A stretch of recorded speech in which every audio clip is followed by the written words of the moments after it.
ভিডিওটি ভালো লাগলে অবশ্যই চ্যানেলটি সাবস্ক্রাইব করে পাশে থাকবেন। অফিসের সহকর্মীদের সুন্দরী বউদের দেখে আমার হিংসা হতো। সেদিন সন্ধ্যায় এক অনুষ্ঠানে যাওয়ার আগে মেজাজ হারিয়ে স্ত্রীকে বলেই ফেললাম, তোমার মতো সাধারণ চেহারার মেয়েকে বিয়ে করে আমার জীবনটা শেষ হয়ে গেছে, একদম রসকসহীন। তোমাকে সাথে নিয়ে গেলে সবার সামনে আমার প্রেস্টিজ নষ্ট হয়। আমার এই কথা শুনে ও একটুও তর্ক করেনি, শুধু হাত থেকে শাড়িটা নামিয়ে রেখে বলল, তুমি একাই যাও, আমি ঘরেই থাকি বাচ্চাদের নিয়ে। পুরো অনুষ্ঠান শেষে বাড়ি ফিরে দেখি ও এক কোণে বসে আছে, ছোট ছেলেকে কোলে নিয়ে বসে আছে, আর বড় মেয়েটা 6 বছর, সে সোফায় শুয়ে আছে। অনুষ্ঠান থেকে আসতে সময় বড় মেয়ের জন্য হোটেল থেকে 2 প্যাক বিরিয়ানি নিয়ে আসছি। মেয়েটা তার মায়ের গায়ের রং পেয়েছে শ্যামলা, তাও সে আমার কাছে ভীষণ প্রিয়। আমি আমার মেয়েকে আমার ছোট ছেলের থেকে ভালোবাসি, সেও আমাকে ভালোবাসে। তার কাছ থেকে বাবা ডাক শুনলে আমার সব কষ্ট দূর হয়ে যায়। মেয়েকে তুলে বিরিয়ানি খাওয়ালাম, ছোট ছেলের জন্য রাখলাম একটু, তার বয়স 2 বছর। কিন্তু আমার স্ত্রীর জন্য কিছু রাখলাম না, তার এই চেহারা আমার আর ভালো লাগে না। কেন যে টাকা নিয়ে বিয়ে করতে গেলাম, কিন্তু আমার স্ত্রী আমাকে প্রচুর ভালোবাসে। হাত মুখ ধুয়ে এসে সোফায় বসতেই বড় মেয়েটা আদো আদো গলায় বলে উঠল, বাবা তুমি এসেছো, আমার জন্য বিরিয়ানি এনেছো? আমি মুচকি হেসে ওকে জড়িয়ে ধরে বললাম, হ্যাঁ মা, তোমার জন্যই তো এনেছি, ওঠো খেয়ে নাও। মেয়েটা আনন্দ নিয়ে খেতে বসলো, কিন্তু আমার স্ত্রী রোকেয়া তখনও ঘরের কোণেই বসেই ছোট ছেলেকে ঘুম পাড়ানোর চেষ্টা করছিল। ওর মুখে কোনো টু শব্দ নেই। আমার কথাই হয়তো ওর বুকে খুব লেগেছে, কিন্তু ওর সেই শান্ত চেহারা দেখে আমার উল্টো আরও বিরক্ত লাগছিল। রূপ নাই, সাজগোজের কোনো ঢং নাই, একটা ধ্যাবরাত সাধারণ চেহারা নিয়ে সারাদিন ঘরে পড়ে থাকে। অথচ অফিসে আমাদের স্যার এবং সহকর্মীদের বউদের দেখলে চোখ জুড়িয়ে যায়। ফর্সা ত্বক, সুন্দর জামাকাপড়, কত চটপটে কথা বলা।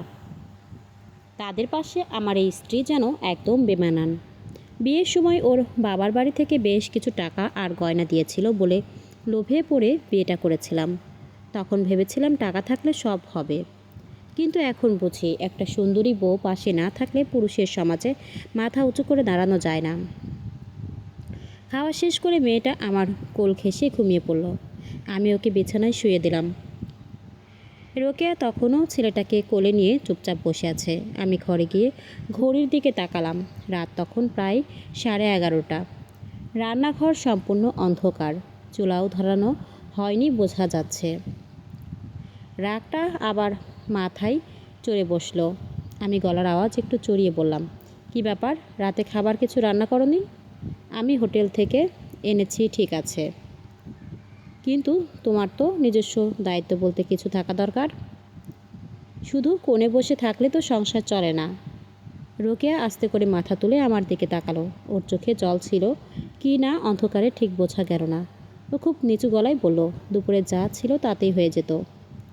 তোমার তো অনুষ্ঠান থেকেই খেয়ে আসার কথা ছিল, আর বাচ্চাদের কথা ভেবে কিছু রাঁধিনি। বিরিয়ানি তো এনেছই, আমি এনেছি বলেই তো বেঁচে গেলে, নইলে তো বাচ্চারাও না খেয়ে ঘুমিয়ে থাকতো। আমি বিরক্ত হয়ে ড্রেসিং টেবিলের সামনে গিয়ে দাঁড়ালাম। শার্টের বোতাম খুলতে খুলতে আর চোখে রোকেয়ার দিকে তাকালাম। সাধারণ একটা সুতি শাড়ি পরা, চুলগুলো এলোমেলো করে বাঁধা। ওর এই ছাদহীন সাজগোজহীন রূপ দেখে নিজের উপরই রাগ হচ্ছিল। তোমার মতো মেয়েকে কেন যে ঘরে এনেছিলাম, আমি বিড়বিড় করে বললাম। আজ অনুষ্ঠানে সবাই কত সুন্দর সুন্দর বউ নিয়ে এসেছিল, আর আমি বউ নিয়ে গেলে লোকে হাসাহাসি করতো, আমার প্রেস্টিজের 12টা বাজত। কথাগুলো শুনে রোকেয়া এবারও কোনো প্রতিবাদ করলো না। ও ছেলেটাকে কাঁথা জড়িয়ে বিছানায় শুয়ে দিল। তারপর ধীরে ধীরে উঠে দাঁড়িয়ে আমার দিকে এলো। ওর চলাফেরায় কোনো তাড়াহুড়ো নেই, কোনো রাগ বা ক্ষোভের বহিঃপ্রকাশও নেই। একদম শান্ত, যেন ও এসব কথায় অভ্যস্ত হয়ে গেছে। ও আমার সামনে এসে দাঁড়িয়ে টেবিল থেকে আমার ঘড়ি আর মানিব্যাগটা তুলে নিয়ে ঠিক জায়গায় গুছিয়ে রাখলো। তারপর বলল, তোমার গায়ের জামাটা খুলে দাও, ধুয়ে দেব। আর কাল সকালে তো অফিসে জলদি যেতে হবে, আমি টিফিন তৈরি করে রাখবো। ওর এই সহজ কথাগুলো আমাকে আরও বেশি অচেনা আর অদ্ভুত শোনালো। কোনো মেজাজ দেখালো না, কোনো গালমন্দ করলো না, উল্টো আমারই খেয়াল রাখছে। কিন্তু আমার মন তাতেও গলল না।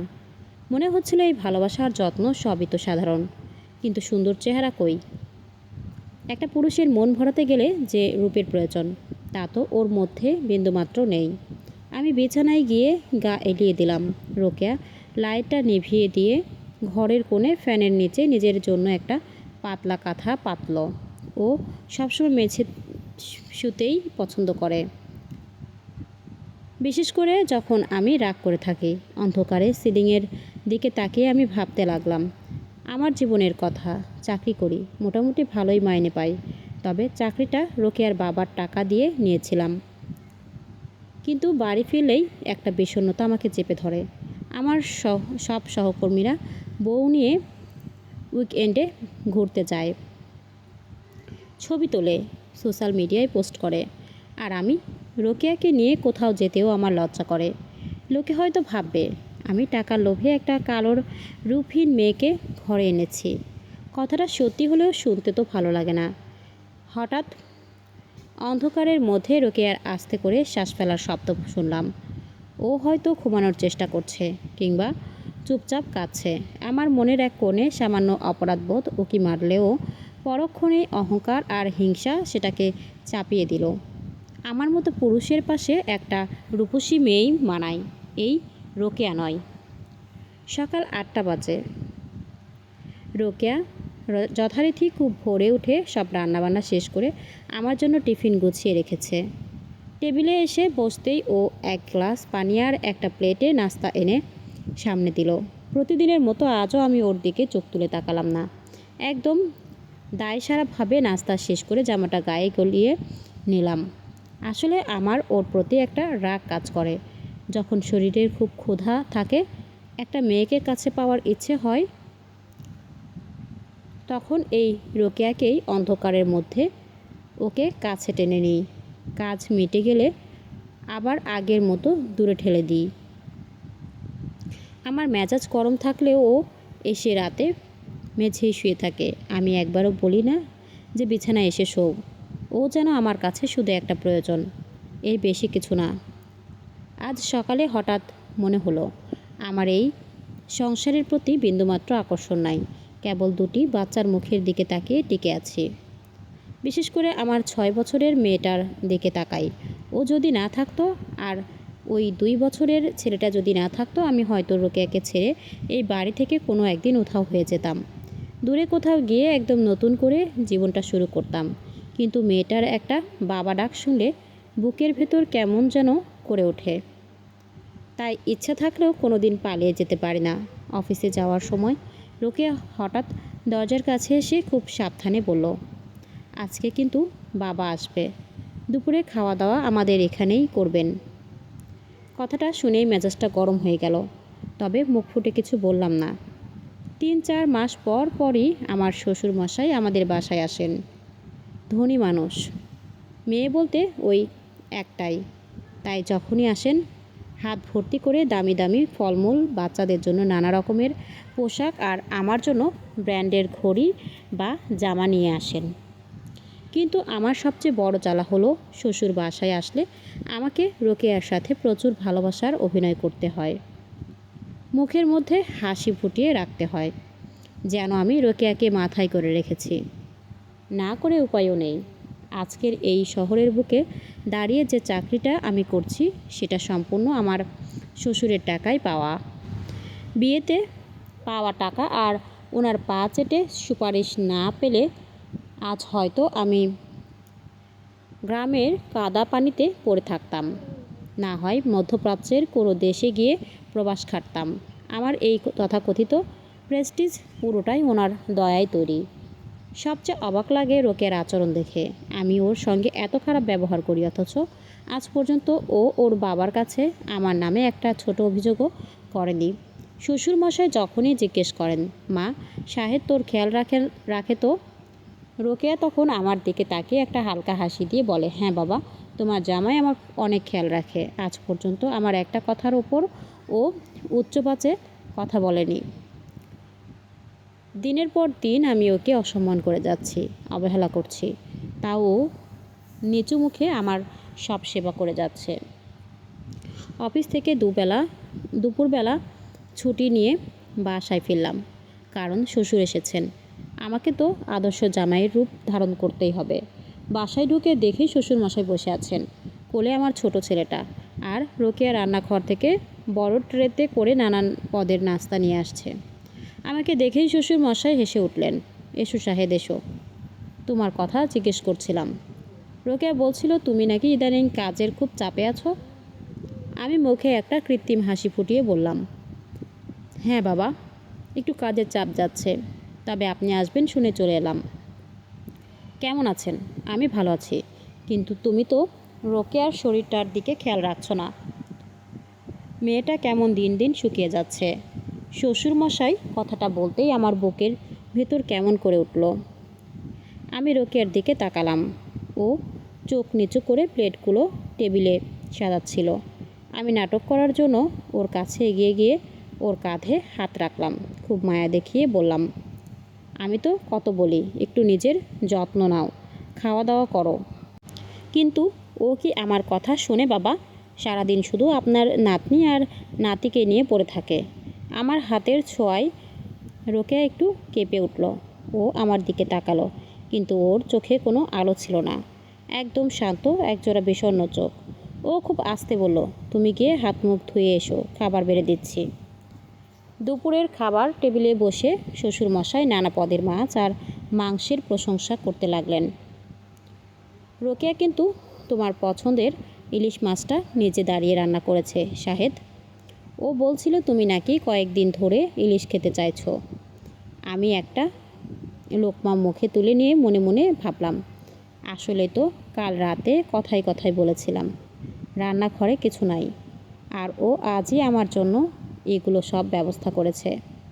কিন্তু পরক্ষণেই আমার ভেতরে সেই অহংকার আর হিংসাটা চাঙ্গা হয়ে উঠল। সুন্দর চেহারার অভাব কি শুধুই ভালো রান্না দিয়ে মেটানো যায়? অফিসে যখন বস নিজের সুন্দর বউকে নিয়ে গল্প করে, তখন তো রান্না দিয়ে সেই লজ্জা ঢাকা যায় না। মেয়েটা এসে আমার কোলে বসলো। আমি বিরিয়ানির গল্প আর রাতের কথা ভুলে গিয়ে ওকে নিজের হাতে খাইয়ে দিতে লাগলাম। রোকেয়া আড়াল থেকে আমাদের দেখছিল। শ্বশুরমশাই রোকেয়ার দিকে তাকিয়ে বললেন, মা তুইও বসে পড়, জামাইয়ের পাশে বসে খা। রোকেয়া মাথা নেড়ে বলল, না বাবা, তোমরা খাও, আমি পরে খাবো। আমি তখন একটু ঢং করে বললাম, আরে এসো না রোকেয়া, তুমি না বসলে আমার খাওয়া হয় নাকি? আমার এই অভিনয় দেখে রোকেয়া একটা দীর্ঘশ্বাস ফেলল। ও নিঃশব্দে আমার পাশে এসে বসলো, কিন্তু একটা খাবারও নিজের মুখে তুলল না।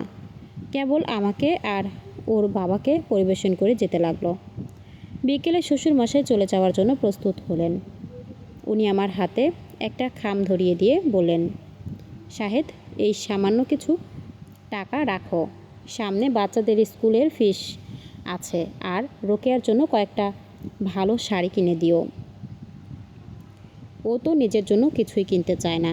টাকাটা হাতে নিয়ে আমি আমার লোভী মনটা একটু খুশি হলেও অহংকার আবার মাথায় চেপে বসলো। শ্বশুর চলে যাওয়ার পর দরজার সিটকিনিটা তুলে দিয়েই আমার মুখের হাসিটা এক মুহূর্তে হাওয়ায় মিলিয়ে গেল। রোকেয়া তখন ঘর পরিষ্কার করছিল। আমি খামটা পকেটে পুরে ওর সামনে গিয়ে দাঁড়ালাম। ও আমার দিকে তাকাতেই আমি খুব ঠান্ডা গলায় বললাম, বাবার সামনে খুব ভালো মেয়ে সাজা হচ্ছিল, তাই না? দরদ দেখিয়ে বললা, ইলিশ মাছ রান্না করেছি, এসব নাটক করে আমাকে গলানো যাবে না রোকেয়া। রোকেয়া মাথা নিচু করে রইল। আমি ওর দিকে এক ধাপ এগিয়ে গিয়ে বললাম, টাকা আর গয়না দিয়ে আমার জীবনটা তো শেষ করেছই। এখন তোমার বাবা এসে আমাকে দয়ার টাকা দিয়ে যায়, আর আমি তোমার সাথে ভালো থাকার অভিনয় করি। আমার নিজের ওপর ঘৃণা হয় জানো। রোকেয়া আস্তে করে মুখ তুলে আমার দিকে তাকালো। ওর চোখ দুটো জলে থই থই করছিল, কিন্তু এক ফোঁটা জলও গড়িয়ে পড়ল না। ও খুব নিচু আর থমথমে গলায় বলল, আমার বাবা তোমাকে দয়া করতে আসে না, উনি ওনার মেয়েকে ভালোবাসেন বলেই আসেন, আর আমি অভিনয় করি না। তোমাকে সততার সাথেই নিজের স্বামী মানি। কিন্তু তুমি যদি চাও আমি বাবাকে সব সত্যি বলে দিই। তুমি যা চাও সেটাই হোক। রোকেয়ার মুখে এই প্রথম এমন একটা কথা শুনে আমি চমকে উঠলাম। ওর শান্ত চোখের দিকে তাকিয়ে হঠাৎ আমার বুকের ভেতরটা কেমন যেন খালি হয়ে গেল। রোকেয়ার মুখে এমন স্পষ্ট আর শক্ত কথা আমি এর আগে কখনোই শুনিনি। চোখের কোণে পানি টলমল করলেও ওর কণ্ঠটা কেমন যেন পাথরের মতো শক্ত শোনালো। কয়েক সেকেন্ডের জন্য আমি সত্যি চমকে গেলাম, কিন্তু আমার ভেতরের পুরুষী অহংকার সেটা মানতে চাইল না। আমি নিজেকে সামলে নিয়ে চোখ মুখ শক্ত করে বললাম, এই একদম বেশি বোঝার চেষ্টা করবা না, বলে দিলাম। নিজের সীমা পেরোনোর দরকার নেই, যাও গিয়ে বাচ্চাদের সামলাও। কথাটা বলেই আমি ওর সামনে থেকে এক প্রকার হনহন করে সরে আসলাম। নিজের ঘরে ঢুকে মনে মনে ভাবলাম, রোকেয়া ভয় দেখানোর চেষ্টা করছে মাত্র। ও জীবনেও ওর বাবাকে আমার বিরুদ্ধে কিছু বলবে না, কারণ আমি ভালো করে জানি মেয়েটা আমাকে নিজের জীবনের চেয়েও বেশি ভালোবাসে। সেই ভালোবাসাকে পুঁজি করেই তো এত বছর ধরে ওর ওপর অন্যায় করে আসছি। অথচ ওর কোনো রাগ বা বিরক্তি নেই। তবে যতই ভালোবাসুক না কেন, ওর ওই কালচে সাধারণ চেহারাটা দেখলে আমার মেজাজটা এমনিতেই খারাপ হয়ে যায়। চোখ জুড়ানো রূপ না থাকলে আবার কিসের ভালোবাসা? পরের দিন সকালে ঘুম থেকে উঠে দেখি শ্বশুরমশাইয়ের দেওয়া উপহারের বাক্সটা ড্রেসিং টেবিলের ওপর রাখা। বাক্সটা খুলতেই চোখ দুটো চকচক করে উঠল। ভেতরে ব্র্যান্ডের একটা রাজকীয় ঘড়ি, কালো চামড়ার বেল্ট আর সোনালি ডায়াল। দেখলেই বোঝা যায় প্রচুর দামি। ঘড়িটা হাতে পেঁচিয়ে আয়নায় নিজের হাতটা ঘুরায় ঘুরায় দেখলাম। মনে মনে ভাবলাম, হ্যাঁ, এই ঘড়িটা আমার হাতে বেশ মানিয়েছে। আমার মতো একটা মানুষের হাতে তো এমনই রাজকীয় জিনিস থাকা দরকার। তড়িঘড়ি করে তৈরি হয়ে অফিসে রওনা হলাম। রোকেয়া প্রতিদিনের মতো আজও টিফিন বক্সটা আমার হাতে তুলে দিল, সাথে পানির বোতল। আমি বরাবরের মতোই কোনো কথা না বলে দায়সারাভাবে টিফিনটা নিয়ে বের হয়ে গেলাম। অফিসে গিয়ে নিজের ডেস্কে বসতেই পাশের টেবিলের রফিক ভাই বলল, শাহেদ, শুনেছ? আমাদের সেকশনে আজ নতুন একজন কলিগ জয়েন করবে। তোমার পাশের খালি চেয়ারটাতেই বসবে। আমি সাধারণভাবে মাথা নাড়লাম, কিন্তু ঠিক সকাল 10টায় যখন নতুন কলিগ অফিসে পা রাখলো, পুরো অফিসের পরিবেশটাই যেন বদলে গেল। ধবধবে ফর্সা ত্বক, চোখে হালকা কাজল, পরিপাটি করে পরা একটা হালকা রঙের শাড়ি আর মুখে লেগে থাকা হালকা হাসি। বয়স আনুমানিক 30 থেকে 32 হবে, কিন্তু দেখে মনে হয় সবেমাত্র 25 পার করেছে। একবারে যাকে বলে পরীর মতো রূপ। সে অফিসে ঢুকেই খুব সুন্দরভাবে সবার সাথে হেসে হেসে কথা বলতে লাগলো। কথা বলার মধ্যে এমন এক ধরনের স্মার্টনেস আর চটপটে ভাব ছিল যা যে কোনো পুরুষকেই এক নিমেষে আকর্ষণ করবে। ডেস্কে এসে আমার দিকে হাত বাড়িয়ে দিয়ে খুব মিষ্টি হেসে বলল, হ্যালো, আমি সুমাইয়া। আজ থেকে আপনার পাশের টেবিলেই বসছি। আশা করি একসাথে ভালো কাজ করতে পারবো। আমি কয়েক সেকেন্ডে ওর ফর্সা হাতের দিকে তাকিয়ে রইলাম। হাত মিলিয়ে বললাম, আমি Shahed, welcome to our team. Sumaiya ওর ডেস্কে গুছিয়ে বসে কাজ শুরু করলো। কাজের ফাঁকে ফাঁকে ও কত সুন্দর করে কথা বলছিল। ওর গায়ের পারফিউমের হালকা ঘ্রাণ পুরো জায়গাটাকে মাতিয়ে রেখেছিল। আমি বারবার আর চোখে ওর দিকে তাকাচ্ছিলাম আর নিজের মনকে বোঝাচ্ছিলাম, পুরুষ মানুষের জীবন তো এমন একজন নারীর পাশেই সার্থক। কি সুন্দর ডলপুতুলের মতো রূপ, কি চমৎকার কথা বলার স্টাইল। অফিসে বা যে কোনো সামাজিক অনুষ্ঠানে এমন একটা মেয়েকে পাশে নিয়ে দাঁড়ালে সমাজে নিজের প্রেস্টিজ কোথায় গিয়ে ঠেকবে তা ভাবলেই আমার রোমাঞ্চ হচ্ছিল। মনে মনে রোকেয়ার সাথে সুমাইয়ার তুলনা শুরু করে দিলাম। কোথায় রোকেয়ার সেই তেলচিটে চুল, সাধারণ সুতির শাড়ি আর ধ্যাবড়া চেহারা, আর কোথায় এই সুমাইয়া? এমন একটি মেয়ে যদি আমার বউ হতো তবে আমার এই সাধারণ জীবনে আর কোনো চাওয়া থাকতো না। জীবনটা একদম পরিপূর্ণ হয়ে যেত। দুপুরের খাবারের বিরতিতে আমরা কয়েকজন একসঙ্গে চা খেতে নিচে নামলাম। সুমাইয়াও আমাদের সাথে যোগ দিল। চায়ের দোকানে টুকটাক গল্পের মাঝে কথা প্রসঙ্গে জানতে পারলাম সুমাইয়া একা থাকে। রফিক ভাই কৌতূহল সামলাতে না পেরে জিজ্ঞেস করলো, সুমাইয়া ম্যাডাম, আপনার হাজব্যান্ড কী করেন? সুমাইয়া খুব স্বাভাবিকভাবে চায়ের কাপে চুমুক দিয়ে বলল, আমার ডিভোর্স হয়ে গেছে 2 বছর আগে। আসলে মেন্টাল অ্যাডজাস্টমেন্ট হয়নি, তাই আলাদা হয়ে যাওয়াই ভালো মনে করেছি। এখন একাই বেশ ভালো আছি, নিজের মতো করে বাঁচছি। ডিভোর্স শব্দটা শোনার পর আমার বুকের ভেতরে কেমন যেন একটা আলো জ্বলে উঠল। মনের এক কোণে সুপ্ত থাকা শয়তানটা যেন এক লাফে জেগে উঠল। সুমাইয়া সিঙ্গেল, ওর পাশে কেউ নেই। বিকেলের দিকে কাজ শেষ করে যখন বের হব, সুমাইয়া ওর ব্যাগ গোছাতে গোছাতে হাতঘড়িটার দিকে তাকালো। হঠাৎ আমার হাতের দিকে চোখ পড়তে ও হেসে বলল, ওয়াও শাহেদ সাহেব, আপনার ঘড়িটা তো দারুণ। এটা তো বেশ দামি কালেকশন। আপনার টেস্ট তো বেশ ভালো দেখতে পাচ্ছি। আমি মুখে গর্বের হাসি ফুটিয়ে বললাম, হ্যাঁ থ্যাঙ্কস। আমার সব জিনিসেই একটু আলাদা পছন্দ। নিজের মনের ভেতর এক অদ্ভুত অহংকার কাজ করতে লাগলো। মনে মনে ভাবলাম, শ্বশুর টাকা দিয়েছে বলেই তো আজ সুমাইয়ার মতো রূপসী মেয়ে আমার প্রশংসায় পঞ্চমুখ। বাসায় ফেরার পথে পুরোটা রাস্তা আমি শুধু সুমাইয়ার চেহারার কথা ভাবতে লাগলাম। ওর চটপটে কথা, ওর হাসি, ওর গায়ের সুন্দর গ্রান, সব কিছু আমার মাথায় ঘুরপাক খাচ্ছিল। বাসায় ঢুকে দরজা খুলতেই সামনে দাঁড়িয়ে থাকা রোকেয়াকে দেখে মনটা মুহূর্তের মধ্যে বিষিয়ে উঠল। সারাদিনের কাজের পর ওর চেহারাটা আরও মলিন আর পরিশ্রান্ত লাগছিল। চুলগুলো খোপা করে বাঁধা, কপালে ঘামের বিন্দু। ও আমার হাত থেকে ব্যাগটা নিয়ে বলল, হাত মুখ ধুয়ে নাও, চা করে দিচ্ছি। আমি বিরক্ত হয়ে ব্যাগটা ওর দিকে ছুরি দেওয়ার মতো করে দিয়ে বললাম, আমার চা লাগবে না।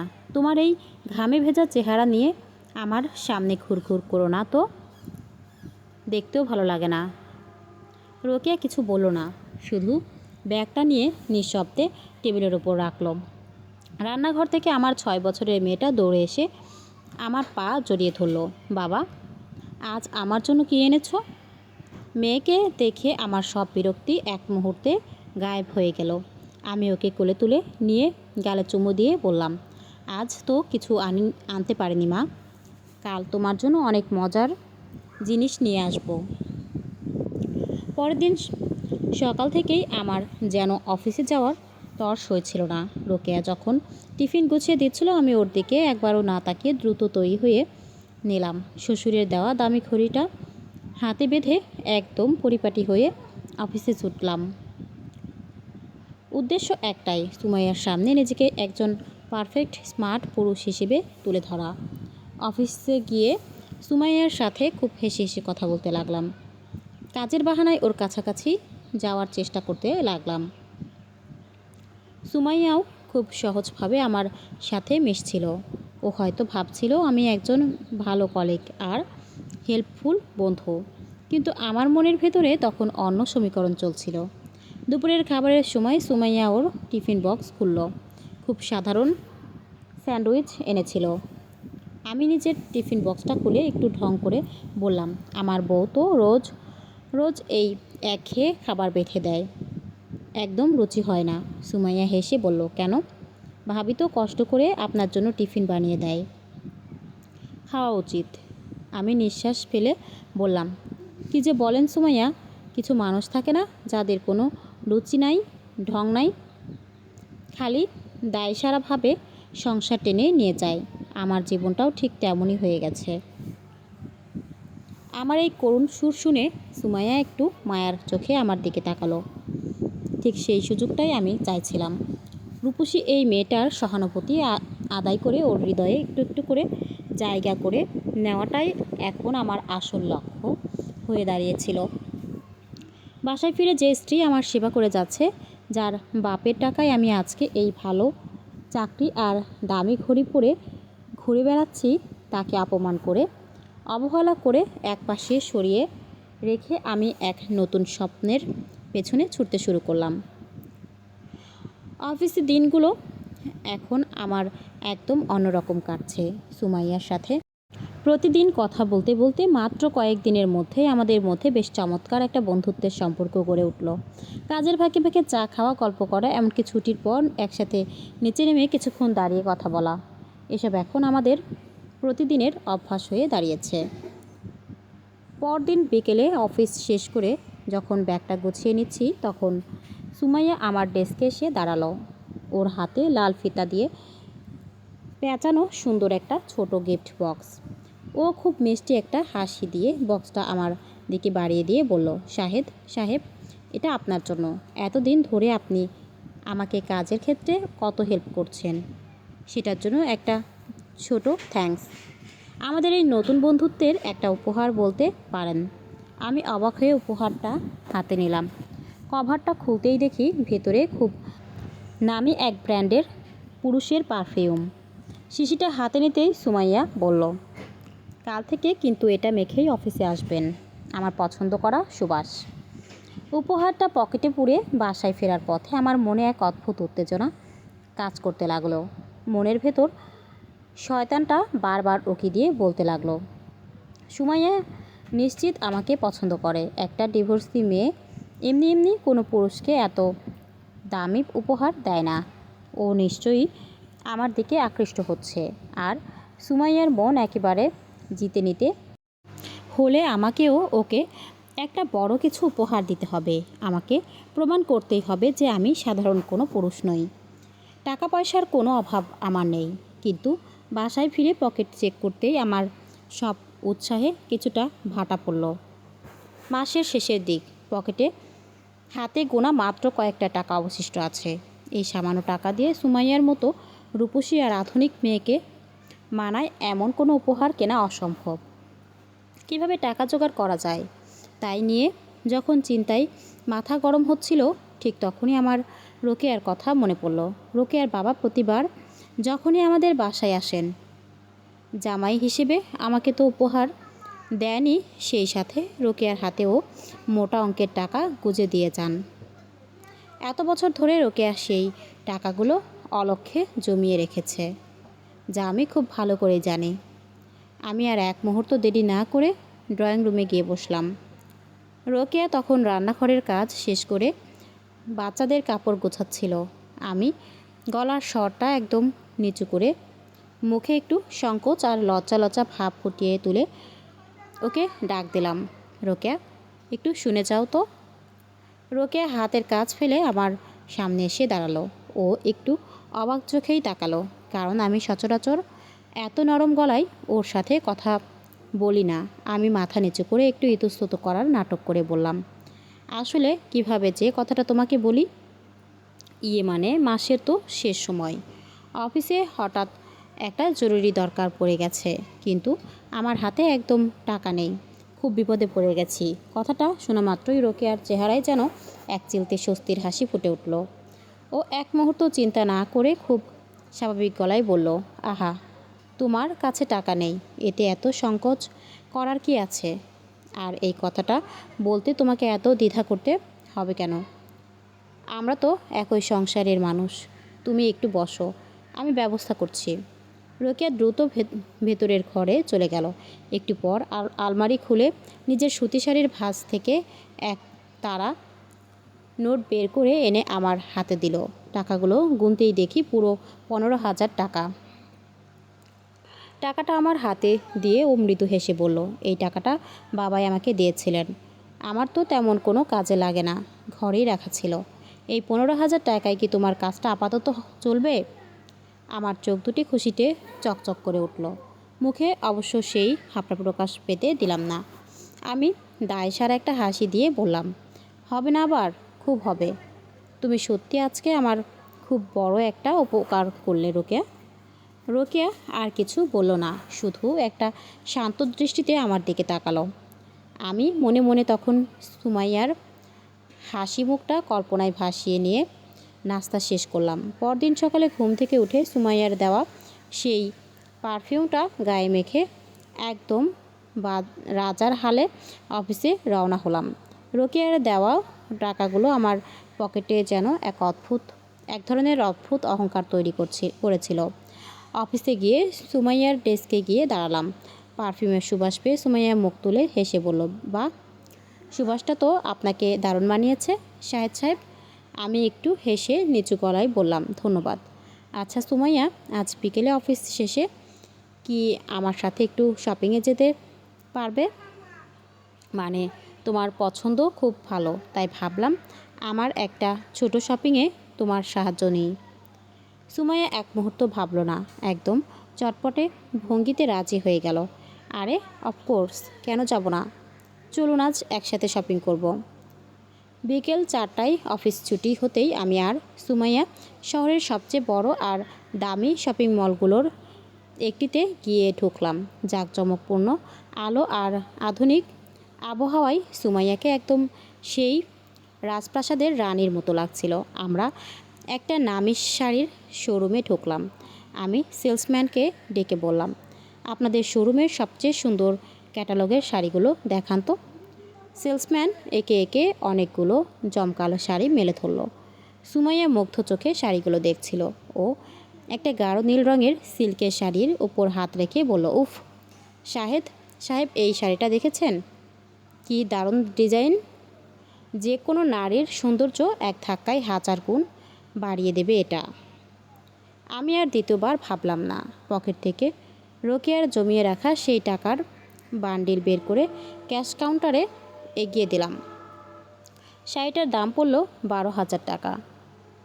পুরো 12,000 টাকা গুনে দিয়ে শাড়িটা সুন্দর এক প্যাকেটে মুড়িয়ে সুমাইয়ার হাতে তুলে দিয়ে বললাম, এটা তোমার জন্য সুমাইয়া। আমার তরফ থেকে তোমার এই সুন্দর বন্ধুত্বের একটা ছোট প্রতিদান। সুমাইয়া এতটাই চমকে গেল যে কয়েক সেকেন্ড ওর মুখ দিয়ে কোনো কথা বের হলো না। ও যে আমার কাছ থেকে এত দামি উপহার আশা করেনি তা ওর চোখ দুটো দেখেই বোঝা যাচ্ছিল। ও উপহারের প্যাকেটটা বুকে জড়িয়ে ধরে অত্যন্ত আনন্দে হেসে উঠল। তারপর সবাইকে অবাক করে দিয়ে একদম খোলামেলাভাবে আমার একটা হাত দু হাতে জড়িয়ে ধরে নিজের গায়ের সাথে চেপে ধরল। মিষ্টি গলায় বলল, my God Shahed, you are so sweet. আমি সত্যি ভাবতেই পারিনি আপনি আমাকে এত দামি একটা প্রেজেন্ট দেবেন। Thank you so much. সুমাইয়ার কোমল হাতের ছোঁয়া আর গায়ের সুবাসে আমার যেন মাথা ঝিমঝিম করে উঠল। শপিং মল থেকে যখন সুমাইয়ার হাত ধরে হেঁটে বাইরে বের হচ্ছিলাম, তখন চারপাশের সাধারণ মানুষগুলোর দিকে তাকিয়ে আমার বুকের ভেতর এক অদ্ভুত তৃপ্তি হচ্ছিল। অহংকারে আমার বুকটা ফুলে উঠছিল। মনে মনে ভাবতে লাগলাম, পুরুষ মানুষের জীবন তো একেই বলে। এই তো আসল মর্যাদা। এমন একটা রূপসী নারী পাশে থাকলে যে কোনো পুরুষের মাথা সমাজে উঁচু হয়ে যায়। রোকেয়ার মতো একটা ধ্যাবড়া রূপহীন মেয়েকে ঘরে বন্দি করে রেখে পুরো জীবনটা পচে যাওয়ার কোনো মানে হয় না। রোকেয়ার বাপের টাকায় নিজের পকেট গরম করে আর সেই টাকায় সুমাইয়ার মতো পরীর মতো মেয়েকে খুশি করে আমি যেন এক নতুন জীবনের স্বাদ পেতে শুরু করেছি। আমার মনে হচ্ছিল এতদিন পর হয়তো আমি আমার আসল ঠিকানা খুঁজে পেয়েছি। কিন্তু বাসায় ফিরে যখন দরজার সিটকিনি খুললাম, দেখি রোকেয়া ঘরে ছোট ছেলেকে কোলে নিয়ে অন্ধকার এক কোণে বসে আছে। ওর সেই শান্ত মলিন চেহারাটা দেখা মাত্রই শপিং মলের সেই সমস্ত রঙিন স্বপ্ন এক মুহূর্তেই থমকে গেল। রোকেয়া আমার দিকে তাকিয়ে খুব নিচু গলায় বলল, খাবার রেডি করেছি, খেয়ে নেবে? আমি একটা শব্দও না করে পকেটে থাকা বাকি 1000 টাকা আর বিষাক্ত অহংকার নিয়ে নিজের ঘরের দিকে পা বাড়ালাম। রাতের অন্ধকারটা যেন শান্ত, ঘরের ভেতরের পরিবেশটাও ঠিক তেমনই এক গুমোট শান্তিতে জমেছিল। রাতের খাবার শেষ করে আমি রুমে গিয়ে বিছানায় শুয়ে পড়লাম। কিছুক্ষণ পর রোকেয়া ছোট ছেলেকে ঘুম পাড়িয়ে শাড়ির আঁচলটা গায়ে জড়িয়ে বিছানার দিকে এগিয়ে এলো। ও আমার পাশে বসতে যাবে, ঠিক তখনই আমার নাকে এসে লাগলো ভাজা পেঁয়াজ, হলুদ আর ছোট ছেলের দুধের একটা ঝাঁঝালো ঘ্রাণ। আমি সাথে সাথে মুখটা বাঁকিয়ে একটু দূরে সরে গেলাম।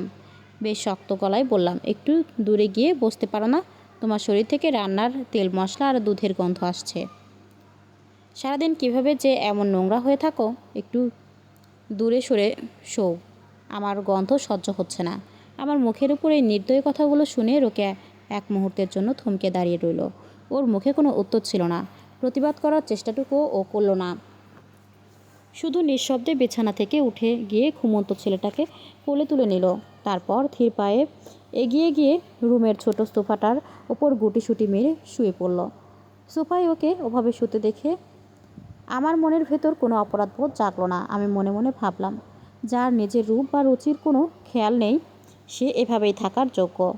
পরের দিন যথারীতি সকালে নাস্তা করে অফিসের উদ্দেশ্যে বের হয়ে গেলাম। মনের মধ্যে এক ধরনের চঞ্চলতা কাজ করছিল। গতকাল সুমাইয়াকে 12,000 টাকা দিয়ে যে দামি সিল্কের শাড়িটা কিনে দিয়েছিলাম, সেটা ও পরে আসবে কি না তা দেখার জন্য যেন তর সই ছিল না। অফিসে ঢুকে নিজের ডেস্কেও যাওয়ার আগেই চোখ আটকে গেল সুমাইয়ার দিকে। সুমাইয়া আমার দেওয়া গাঢ় নীল রঙের সিল্কের শাড়িটা পরে ডেস্কে বসেছিল। শাড়িটার সাথে ম্যাচিং করে সাজগোজ, পরিপাটি করে বাঁধা চুল আর হালকা মেকআপে ওকে একদম কোনো বলিউডের নায়িকার মতো লাগছিল। ওর সুগঠিত শারীরিক ফিটনেসের সাথে শাড়িটা এমনভাবে মানিয়ে গিয়েছিল যে চোখ ফেরানো কঠিন। আমি ডেস্কে গিয়ে দাঁড়াতেই সুমাইয়া ঘুরে দাঁড়ালো। আঁচলটা একটু ঠিক করে মুখে মিষ্টি একটা হাসি ফুটিয়ে বলল, কেমন লাগছে আমাকে? আপনার পছন্দ করা শাড়িটা কিন্তু সত্যিই দারুণ। আমি মুগ্ধ দৃষ্টিতে ওর চোখের দিকে তাকিয়ে রইলাম। ভেতরে চেপে রাখা ভালো লাগাটা আর ধরে রাখতে না পেরে হালকা নিচু গলায় বললাম, অপূর্ব অপূর্ব সুন্দর, ঠিক আমার স্বপ্নের নারীর মতো লাগছে আপনাকে। কথাটা শুনে সুমাইয়া লজ্জামাখা একটা হাসি দিল, একটু ঘাড় বাঁকিয়ে বলল, হয়েছে হয়েছে, আর এত প্রশংসা করতে হবে না। কথা শেষ করেই সুমাইয়া ওর আইফোনটা বের করলো। তারপর আমার একদম গা ঘেঁষে দাঁড়িয়ে কয়েকটা ছবি তুলল, ঠিক যেভাবে নবদম্পতি বা কাপলরা ছবি তোলে। ওর নরম গায়ের স্পর্শ আর সুবাসে আমার মাথা আবার ঝিমঝিম করে উঠল। ছবি তোলা শেষ করে ও বলল, ছবিগুলো কিন্তু বেশ সুন্দর এসেছে। আমি এগুলো ফেসবুকে পোস্ট করছি। আমি মুখে বড় একটা হাসি নিয়ে বললাম, হ্যাঁ হ্যাঁ অবশ্যই, ট্যাগ করে দিও। অফিসের পাশের চেয়ারের কলিগরা আর বাকি সহকর্মীরা ড্যাব ড্যাব করে আমাদের দিকে তাকিয়েছিল। একে অপরের সাথে কানে কানে কী যেন ফুসফুস করছিল। দৃশ্যটা দেখে আমার একটু লজ্জা লাগলেও ভেতরের অহংকারটা ফেটে পড়ছিল। সুমাইয়া সত্যি আমাকে মেনশন করে ছবিগুলো ফেসবুকে পোস্ট করলো আর ক্যাপশনে এমন কিছু মিষ্টি ও মিন করা কথা লিখলো যা দেখে যে কেউ বুঝবে সে আমাকে পছন্দ করে। আমার মনে হচ্ছিল আজ আমি জয়ের শেষ সীমায় পৌঁছে গেছি। কিন্তু আমি ঘুণাক্ষরেও জানতাম না যে রোকেয়ার একটা গোপন ফেসবুক আইডি আছে। ফেসবুকে ও কাউকে ফ্রেন্ড পাঠায় না, কেবল একটা ভুয়ো নামে আইডি খুলে প্রোফাইলে একটা পুতুলের ছবি দিয়ে রেখেছে। সেখান থেকে ও নিয়মিত আমার প্রোফাইল ফলো করত। আমি কি পোস্ট করি, কার সাথে চলি, সব চোখ রাখত। আজ যখন সুমাইয়ার গায়ে সেই দামি শাড়ি আর আমার সাথে গায়ে ঘেঁষে তোলা মিষ্টি কাপড় ছবিগুলো রোকেয়ার চোখে পড়ল, ওর বুকের ভেতরটা যেন দুমড়ে মুচড়ে গেল। গতকাল যে 15,000 টাকা ও আমাকে বিপদের কথা শুনে নিজের শাড়ির ভাঁজ থেকে বের করে দিয়েছিল, সেই টাকা দিয়েই যে আমি অন্য এক নারীর শরীর সাজিয়েছি তা বুঝতে ওর এক মুহূর্ত বাকি রইল না। বন্ধ ঘরের এক কোণে বসে রোকেয়া অঝরে কাঁদতে লাগলো। চোখের পানিতে ওর সুতির শাড়ির আঁচল ভিজে একাকার হয়ে গেল। হৃদয়ের সেই তীব্র কান্না সামলে রোকেয়া নিজের ভেতরে একটা শক্ত প্রতিজ্ঞা তৈরি করলো। ও মনে মনে ভেবে নিল, আর না, আর কত চুপ করে থাকবে ও? শুধু গায়ের রং শ্যামলা আর চেহারা সাধারণ হয়েছে বলেই কি ও মানুষ নয়? ওর কি একটা মন নেই? ওর কি অন্যায়ে কষ্ট হয় না? রূপ নেই বলে কি স্বামীর কাছ থেকে এভাবে তিল তিল করে অপমান আর প্রতারণা সহ্য করে যেতে হবে? বিকেলে অফিস শেষ করে সুমাইয়াকে একটা ভালো রেস্টুরেন্টে নিয়ে গেলাম। ও সেখানে কফি আর স্ন্যাক্স খেতে চাইল। সুমাইয়ার পেছনে আরও 1,000 টাকা উড়িয়ে দিয়ে ওকে বাসায় পৌঁছে দিতে দিতে আমার অনেকটা দেরি হয়ে গেল। সন্ধ্যা পার করে যখন ঘরে ফিরলাম তখন শরীর আর মন দুটোই বেশ চাঙ্গা। দরজা খুলতেই আমার 6 বছরের মেয়েটা দৌড়ে এসে আমার পা দুটো জড়িয়ে ধরল। আদো আদো গলায় বলল, বাবা, আজ আমার জন্য কি এনেছো? মেয়েকে দেখে আমার মাথা থেকে সুমাইয়ার ভাবনা এক মুহূর্তে গায়েব হয়ে গেল। আমি নিজের জিভে কামড় দিয়ে আফসোসের সুর তুলে বললাম, হাই আল্লাহ মামুনি, আজ তো কাজের চাপে তোমার জন্য কিছু আনতে একদম মনেই ছিল না। কথাটা বলেই মেয়েকে কোলে তুলে নিয়ে গালে আদর করতে লাগলাম। ঠিক তখনই রোকেয়া রান্নাঘর থেকে ডিম ভাজি করে বাটিতে নিয়ে এসে টেবিলে রাখতে রাখতে ঠান্ডা গলায় মেয়ের দিকে তাকিয়ে বলল, তোর জন্য আর মনে থাকবে না মা, ওনার মন তো এখন অন্য জায়গায় পড়ে থাকে। রোকেয়ার মুখে স্পষ্ট আর তীক্ষ্ণ কথাটা শোনা মাত্রই আমি যেন একদম ভ্যাবাচাকা খেয়ে গেলাম। আমার বুকের ভেতরে কে যেন হাতুড়ি দিয়ে সজোরে বাড়ি মারল। সুমাইয়ার সাথে আমার কোনো ছবি ও দেখে ফেলেছে কিনা সেই ভয়ে আতঙ্কে আত্মা কেঁপে উঠল। আমি জোর করে নিজেকে স্বাভাবিক করার চেষ্টা করে তোতলাতে তোতলাতে বললাম, কি বলছো রোকেয়া, এসব আবোল তাবোল? একদিন বাচ্চার জন্য কিছু আনতে পারিনি বলে কি আমি প্রতিদিন ভুলে যাই নাকি? কথা বাড়াতে সাহস পেলাম না। দ্রুত মেয়েকে কোল থেকে নামিয়ে ফ্রেশ হওয়ার বাহানায় ঘরে চলে গেলাম। আসলেই আজকে সুমাইয়াকে রেস্টুরেন্টে নিয়ে যেতে আর পৌঁছে দিতে গিয়ে অন্য কিছুর কথা মনে ছিল না। হাত মুখ ধুয়ে একটু স্বাভাবিক হয়ে ডাইনিং টেবিলের কাছে আসতেই দেখি টেবিলে শুধু একটা বাটিতে 3টি ডিম ভাজা রাখা।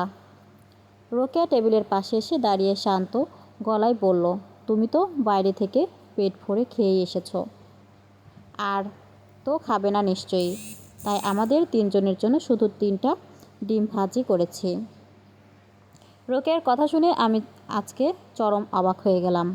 ওর গলার সুর আর কথা বলার ধরন একদম বদলে গেছে। আমি একটু চোখ বড় করে বললাম, আজকে তোমার হয়েছেটা কী রোকেয়া? এমন সব আবোল তাবোল কথা বলছো কেন? আর আমি বাইরে থেকে খেয়ে এসেছি মানে কি খেয়েছি আমি? আসলে সুমাইয়াকে নিয়ে রেস্টুরেন্টে গিয়ে খেয়েছিলাম বটে, তবে তাতে তো আর রাতের পেট ভরেনি। রোকেয়া কোনো উত্তেজনা না দেখিয়ে সোজা আমার চোখের দিকে তাকালো। সেই চোখে আজ কোনো ভয় বা মায়া ছিল না। ও ধীরে বলল, তোমাকে কালকে 15,000 টাকা দিলাম বাজার করার জন্য। কোথায় সেই বাজার? ঘরে আর কিছু ছিল না, তাই 3টা ডিম ছিল, সেটাই ভেজে রেখেছি আমাদের 3 জনের জন্য। রোকেয়ার এই সোজা প্রশ্নের মুখে পড়ে আমার পেটের ভেতরের পানি যেন শুকিয়ে গেল। হায় আল্লাহ, বাজার করব কিভাবে?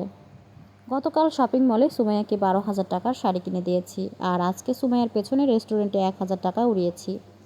বাকি যে 1-2 হাজার টাকা আছে তা দিয়ে বাকি বাজার চালানোই অসম্ভব।